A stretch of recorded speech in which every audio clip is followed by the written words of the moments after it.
পর এবার প্রান্তিক জেলা পুরুলিয়াতে তৈরি হতে চলেছে বিমানবন্দর। পুরুলিয়া মৌসতলা ছড়াতে তৈরি হবে এই বিমানবন্দরটি। একসময় ব্রিটিশরা পুরুলিয়া ছড়াতে একটি এয়ার স্ট্রিপ তৈরি করেছিল। দ্বিতীয় বিশ্বযুদ্ধের সময় জরুরি ভিত্তিতে বিমান ওঠানামার জন্য এয়ার স্ট্রিপ তৈরি করা হয়। এবার সেই এয়ার স্ট্রিপকে বিমানবন্দরে রূপান্তরিত করতে চলেছে রাজ্য সরকার। ইতিমধ্যে চলছে সেই এয়ার স্ট্রিপকে ঘিরে বিভিন্ন ধরনের পরীক্ষা নিরীক্ষা।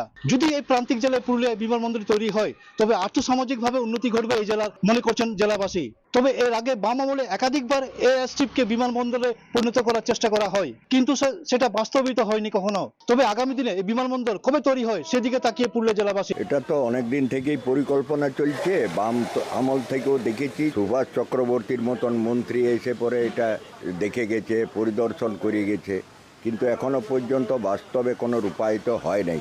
দেখা যাক, মমতা দিদি যেটা বলেন সেটা করেন, তো এখন আমরা আশায় আছি। এয়ারপোর্টটাকে নতুন করে চালানোর জন্য একটা সরকারের তরফ থেকে একটা উদ্যোগ নেওয়া হয়েছে। তো তার জন্য আমরা এসেছি, এই এয়ারপোর্টটা কেমন কী অবস্থায় পড়ে আছে এবং একে পুনরায় নতুন করে আবার কি চালানো যায় কিনা তার জন্য একটা সার্ভে আমরা চালাচ্ছি। এরা সার্ভে রিপোর্টটা দেওয়ার পরে এটার বেসিসে একটা ডিপিআর হবে, ডিটেল প্রজেক্ট রিপোর্ট হবে। ডিটেল প্রজেক্ট রিপোর্টটা গভর্নমেন্টের থেকে অ্যাপ্রুভ হয়ে যাওয়ার পরে তারপরে রাইটস এটার ফার্দার এক্সপ্যানশনের কাজ শুরু করবে।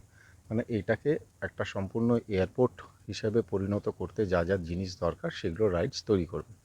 তারপরে এটার একটা বিমান মন্ত্রক, কেন্দ্রীয় সরকারের আন্ডারে, সিভিল এভিয়েশন মিনিস্ট্রির আন্ডারে একটা ডিজিসিএ বলে একটি রেগুলেটরি ডিপার্টমেন্ট আছে, তাদের কাছ থেকে এটা লাইসেন্স গ্রহণ করতে হবে আমাদের।